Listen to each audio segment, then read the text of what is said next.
Información precisa, completa, veraz, objetiva e independiente. Directo a tu pantalla. Voz de América en RCR 750.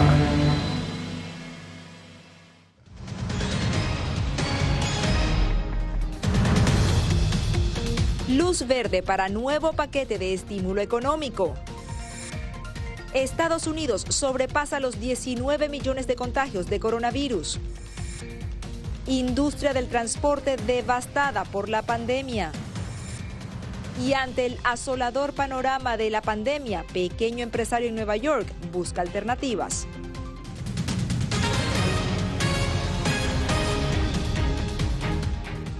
Hola, ¿qué tal? Bienvenidos a una nueva emisión de El Mundo al Día. Desde Washington les saluda Natalie Salas Guaitero.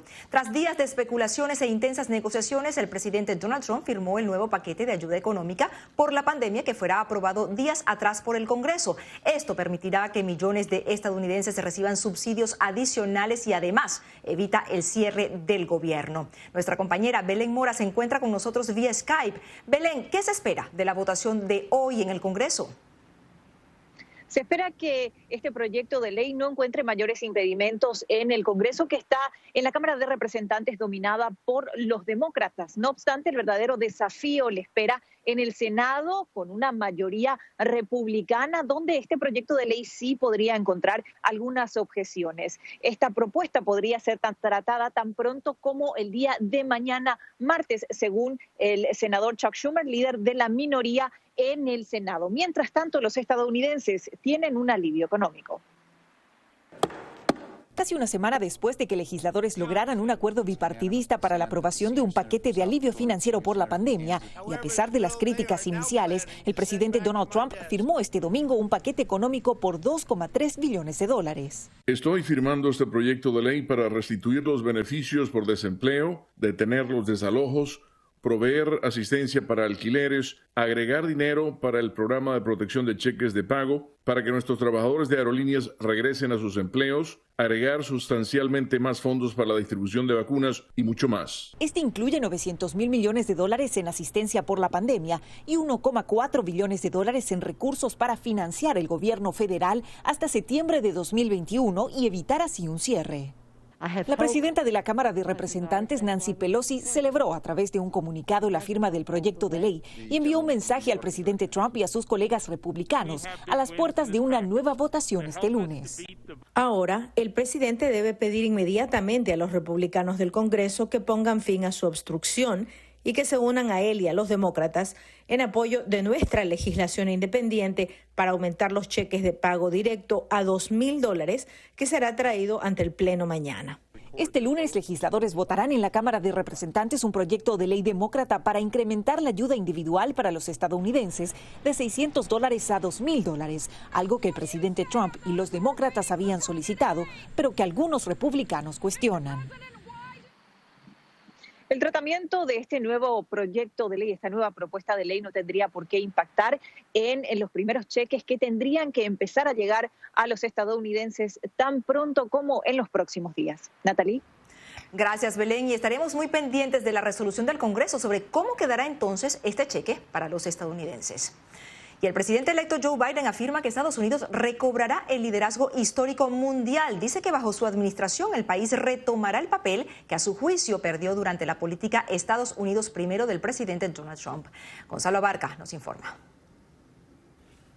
El presidente electo Joe Biden dijo que descartará la política Estados Unidos primero, emblemática del presidente Donald Trump. Estados Unidos regresa. Regresamos al juego otra vez. Biden dijo que favorecerá la interacción con aliados tradicionales como los miembros de la OTAN. El gobierno de Trump ha tenido una relación muy tensa con nuestros aliados de la OTAN. Creo que la administración Biden buscará un acercamiento más bien. Según Trump, los aliados de la OTAN han abusado de la generosidad de Estados Unidos, especialmente Alemania. El presidente ordenó el retiro de casi 12,000 soldados de las bases en ese país. No queremos seguir siendo ingenuos. Por 25 años a Estados Unidos se le ha abusado comercial y militarmente. Se espera que Biden revierta esa política, dicen los expertos. Aseguran que enfriará sus comunicaciones con el presidente de Rusia, Vladimir Putin, y el dictador de Corea del Norte, Kim Jong-un. Seré un presidente que estará junto a nuestros aliados y amigos. Seré claro con nuestros adversarios. Los días de calidez con los dictadores se acabaron. En la península coreana, los expertos insisten en que Biden buscará un mejor acercamiento con Corea del Sur. En cuanto a la lucha contra el terrorismo en Irak y Afganistán, tanto Biden como Trump concuerdan en la reducción de tropas. Las amenazas alrededor del mundo se transforman y muchas naciones acuden a Estados Unidos en busca de respuestas y liderazgo. Gonzalo Abarca, Voz de América, Washington. Autoridades policiales de Tennessee identificaron a Anthony Quinn Warner como el autor material de la bomba detonada en una de las calles de la ciudad de Nashville durante la mañana de Navidad. Se trata de un hombre caucásico de 63 años que murió en la explosión. La policía aún investiga este hecho. Y en Estados Unidos, funcionarios de salud advierten sobre el aumento de casos de COVID-19 durante las festividades, mientras continúan los esfuerzos de vacunación. Jacopo Luzzi nos dice que, en opinión del doctor Anthony Fauci, lo peor está aún por llegar. Casi 7 millones de personas en Estados Unidos viajaron por aire en la semana previa al día de Navidad, más del 70% menos que en el año anterior, pero sigue siendo el número más alto desde que comenzó la pandemia. A los funcionarios de salud pública les preocupa que muchas personas en Estados Unidos renuncien a sus esfuerzos por combatir la propagación del COVID-19. Lo importante que la gente debe entender es que incluso si viajaste, no significa que simplemente levante las manos en el aire y digas, oh bueno, hay medidas que puedes tomar. Con un saldo de más de 19 millones de casos y aproximadamente 333,000 fallecidos, el escenario en el país es catastrófico. Tanto que el doctor Anthony Fauci, el máximo experto de infectología del país, en una entrevista con CNN, dijo que lo peor de esta pandemia de coronavirus tiene aún que llegar en las próximas semanas. Es muy posible que veamos un aumento posterior a la temporada de Navidad y Año Nuevo. Entre tanto, sobre la mutación inglesa aparentemente más contagiosa del COVID-19, Japón, Canadá y Corea del Sur han informado respectivamente sus casos identificados de nuevas infecciones por esta mutación. La situación es tan alarmante que Estados Unidos anunció que para ingresar al país, cualquiera que vuele desde Reino Unido tendrá que dar negativo en la prueba de COVID-19 dentro de las 72 horas anteriores a su vuelo. Jacopo Luzzi, Voz de América. California se convierte en epicentro de la pandemia en Estados Unidos, a pesar de haber sido el primer estado en implementar órdenes de quedarse en casa. Verónica Villafañe nos reporta que los hospitales en Los Ángeles están abrumados y las autoridades predicen que podrán ser peor en las próximas semanas. California se convirtió en el primer estado de la nación en superar los 2 millones de casos de coronavirus, llegando a registrar 50,000 nuevos casos el domingo y aumentos drásticos en hospitalizaciones. Aunque el virus está causando estragos en todo el estado, está impactando de forma brutal al condado de Los Ángeles, donde se reportaron más de 43,000 nuevas infecciones entre el viernes y el domingo. Estamos luchando contra este aumento sin precedentes que abrumó a nuestros hospitales y realmente pone en riesgo la capacidad de los hospitales para atender a todas las personas que necesitan sus servicios. Hay más de 6.800 pacientes hospitalizados por COVID-19. No hay camas disponibles en unidades de cuidados intensivos y hospitales están reportando escasez de oxígeno. Pacientes en ambulancias están esperando hasta 8 horas para ingresar a la sala de emergencias y algunos hospitales han tenido que armar carpas en sus estacionamientos para atenderlos. Funcionarios de salud pública también expresan preocupación ante el aumento en el número diario de muertes. Según las cifras más recientes, una persona muere cada 10 minutos a causa del coronavirus en el condado de Los Ángeles. La doctora Gali pronosticó que casi 7,000 personas más podrían morir a causa del COVID-19 para fines de enero si continúan las tendencias actuales. Autoridades predicen que un aumento en el número de personas saliendo a hacer compras, haciendo reuniones y viajando para las fiestas causará una ola sobre otra ola de infecciones, alarmando aún más al personal médico. Nos preocupa que veremos un aumento en los casos y después el aumento en las hospitalizaciones en las próximas 2 a 3 semanas. Verónica Villafañe, Voz de América, Los Ángeles.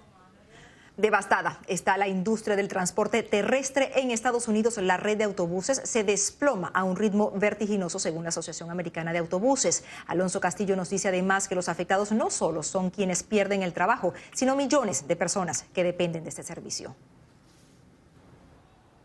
El cierre permanente de rutas de autobuses, la reducción de la fuerza laboral y el miedo al contagio del COVID-19 están arruinando este servicio de transporte crucial para la sociedad estadounidense, nos dijo Peter Pantuso, presidente de la Asociación Americana de Autobuses, ABA, por sus siglas en inglés. La industria se ha visto devastada. Probablemente estamos operando al 10% de la capacidad en todo el país y estamos viendo que muchas pequeñas empresas potencialmente quebrarán en los próximos meses. El líder de ABA destacó que en el país hay alrededor de 3,000 compañías que se dedican a prestar este servicio. Tenemos alrededor de 100,000 empleados y alrededor de 85,000 de esos empleados están sin trabajo en este momento. Las ramificaciones de esta crisis también las sentirán los millones de individuos que dependen de los autobuses, afirmó el experto. Movemos casi 600 millones de pasajeros al año, casi tantos como las aerolíneas, y esas son personas que dependen del transporte en autobús para llegar a las ciudades, para llegar de la América rural a un centro urbano. Pantuso destacó que el apoyo del Congreso será fundamental para la supervivencia de este sector. Todos somos parte de la red de transporte y las aerolíneas han obtenido una cantidad sustancial de dinero en los dos estímulos, al igual que Amtrak, pero no en esta industria. Poca ayuda en el último estímulo, mucho menos de lo que esta industria necesita como un puente para mantenerse viva. Alonso Castillo, Voz de América, Miami.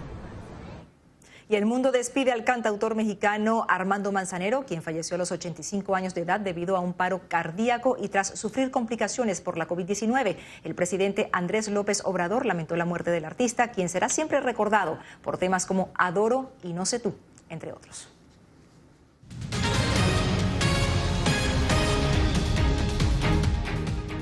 En la lucha contra la COVID-19, autoridades de salud logran un tímido éxito mitigando la desconfianza que expresan muchos hispanos en Estados Unidos hacia la vacuna. Desde Houston, Texas, Arnaldo Rojas nos explica cómo lo hacen. El doctor Andrés Bayona es médico emergenciólogo en un hospital de Houston y asegura que luego de la aprobación de las vacunas de Pfizer, BioNTech y Moderna contra el COVID-19, la desinformación sobre los beneficios o contraindicaciones del fármaco se ha convertido en uno de los síntomas a tratar entre pacientes, familiares y amigos. Lo que más oigo es que cómo es posible que desarrollaron algo tan rápido. Han desarrollado una vacuna increíble que tiene muy pocos efectos secundarios y se ve que sí ayuda. Pero muchos hispanos todavía no están tan convencidos de ponerse la vacuna. Según una encuesta de este mes de la Fundación Kaiser, el 43% de los hispanos prefieren esperar algún tiempo. El 11% de los latinos consultados dijo que solo se vacunarían si lo hacen obligatorio, mientras el 18% respondió que definitivamente no se vacunarían. La doctora Cecilia Barbosa, presidenta de la Junta Asesora en Asuntos Latinos del estado de Virginia, entiende que el tema migratorio juega un papel importante entre aquellos que prefieren no vacunarse. Cualquier interacción con el gobierno, ¿no? es algo que da miedo. A pesar de las campañas de descrédito que circulan por Internet, encuestas separadas de la Fundación Kaiser y el Centro de Investigaciones Pew documentan que el número de aquellos dispuestos a ponerse la vacuna ha aumentado en los últimos meses. Para el doctor Bayona, no existe predicamento. Es lo único que tenemos que puede empezar a parar la pandemia. Arnaldo Rojas, Voz de América, Houston. Aunque todavía es incalculable el daño causado por la pandemia a pequeños negocios, en ciudades como Nueva York, Laura Sepúlveda encontró a un mexicano, dueño de un restaurante, que decidió aprender de las dificultades para volver a crear. El emprendimiento es uno de los más grandes retos en los negocios. Algunos lo exploran por darle la oportunidad al cambio, otros por necesidad y otros porque su resiliencia los lleva a intentar de nuevo. Lo tengo que hacer porque pues también no tengo muchas alternativas. Por fortuna, las alternativas se fundamentan en su talento. Víctor Medina fue socio de La Pulpería, un reconocido restaurante bar latino en Manhattan que tuvo que cerrar por el golpe de la pandemia. La peor batalla la tuvo que enfrentar cuando estuvo en coma inducido por 2 semanas, hasta poder superar la COVID-19.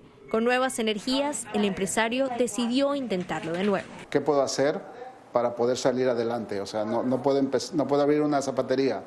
O sea, no sé nada de zapatos, o sea, lo que yo sé son restaurantes. Mientras muchos negocios en Nueva York cierran sus puertas, pues las restricciones les dificultaron salir adelante con sus planes, Mr. Barros las abrió dando nuevas opciones de gastronomía latina a los habitantes y visitantes en el medio Manhattan. Es un concepto de sudamericano, de carnes, un poquito de todo. Pero lo importante de la idea de Mr. Barros es eso, ¿no?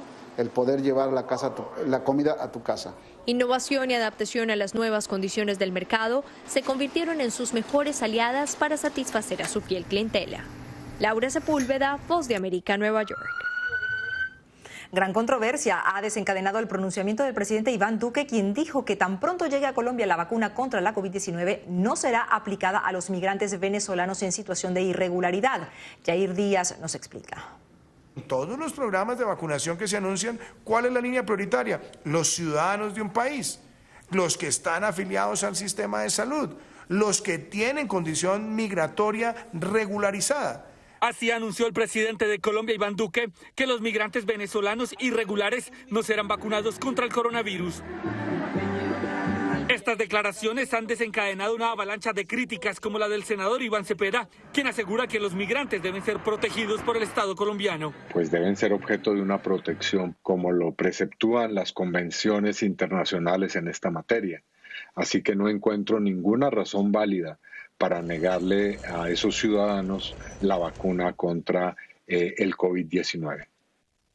Este anuncio no cayó nada bien entre la población venezolana que se encuentra en Colombia. Daviana Márquez tajantemente la rechaza. Igual es absurdo, somos venezolanos, no, somos seres humanos, también nos contagiamos. De este modo, 947.106 venezolanos que están en condición irregular, según cifras de Migración Colombia, no tendrán acceso a la vacuna. En ese sentido, cualquiera que sea la decisión del gobierno nacional en salud, Migración Colombia la acompañará y facilitará, por supuesto, ese proceso. Para Simón Gamboa, coordinador de Voluntad Popular en Colombia, partido de Leopoldo López, es claro que la prioridad en cualquier país siempre serán sus propios nacionales. Reconocemos el esfuerzo del Estado colombiano en la atención y solidaridad con los migrantes venezolanos que se encuentran en Colombia. La vicepresidenta de Venezuela, Delcy Rodríguez, calificó a Iván Duque de racista y xenófobo por negar la vacuna a los migrantes. Yair Díaz, Voz de América, Bogotá.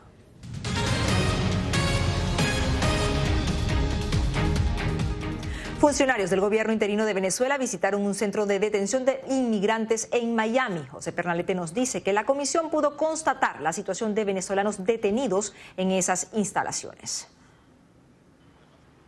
Más de 250 venezolanos se encuentran arrestados en centros inmigratorios de detención distribuidos en Estados Unidos. Representantes del gobierno interino de Venezuela se reunieron con ciudadanos de la nación sudamericana para conocer su estatus actual en los recintos federales. El año pasado, la mayor población estaba en el estado de Luisiana, es decir, teníamos casi el 48% de los ciudadanos detenidos estaban en Luisiana.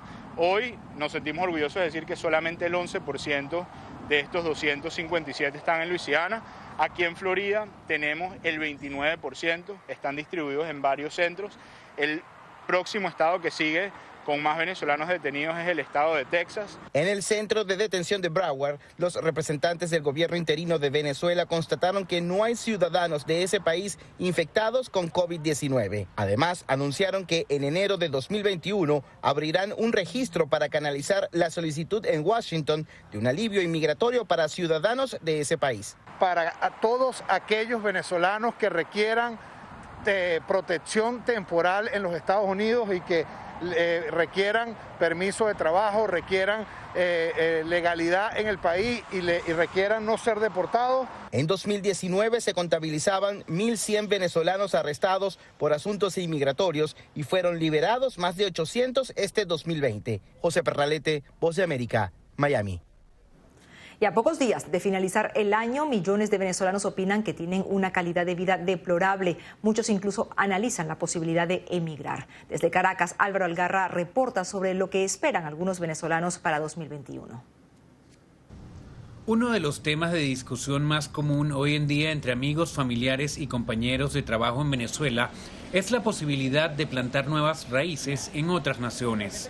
Sin soluciones a la vista en el corto plazo a la crisis que enfrenta el país, no son pocos los que contemplan la posibilidad de emigrar. Hasta tener el dinero suficiente para irme, porque sinceramente yo no le veo solución a este problema.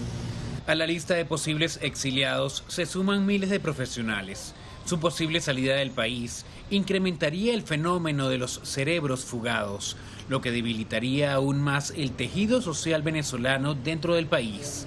Realmente no hay muchas esperanzas y bueno, este 2021 se le ve así como que baja los ánimos.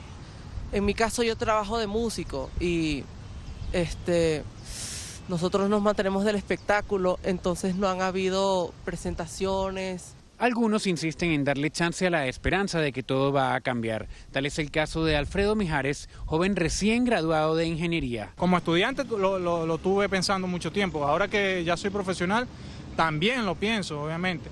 Pero sin embargo quiero darle una oportunidad a mi país, pues, y de buscar la manera de producir. Según ACNUR, para finales de 2020 habrá más de 6 millones de migrantes venezolanos en el extranjero como producto de la crisis. Bajo la coordinación del llamado Plan de Respuesta, el organismo coordina acciones con los venezolanos receptores de venezolanos para hacer frente a la mayor crisis migratoria en el hemisferio occidental. Álvaro Algarra, Voz de América, Caracas.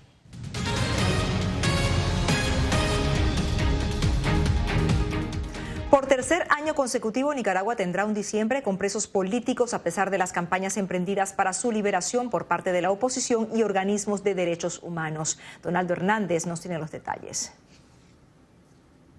A pesar de las sanciones que ha impuesto Estados Unidos, Canadá y la Unión Europea a funcionarios nicaragüenses en demanda de la liberación de opositores arrestados por razones políticas, el gobierno del presidente Daniel Ortega ha hecho caso omiso.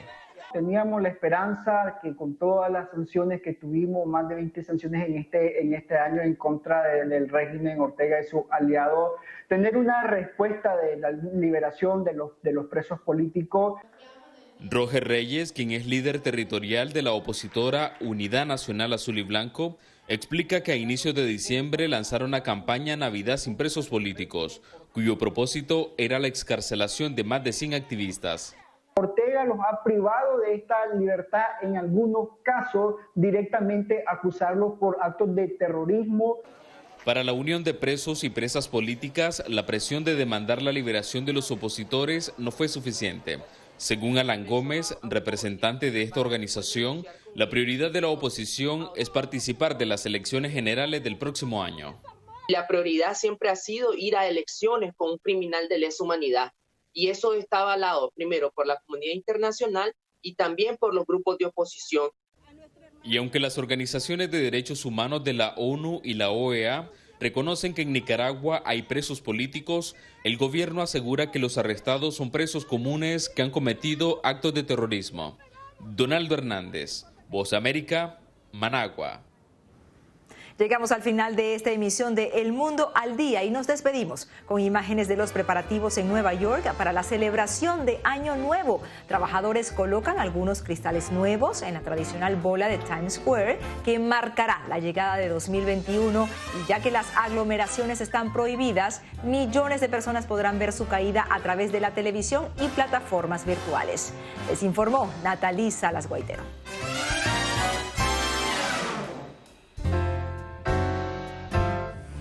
Radio Caracas Radio presentó Voz de América.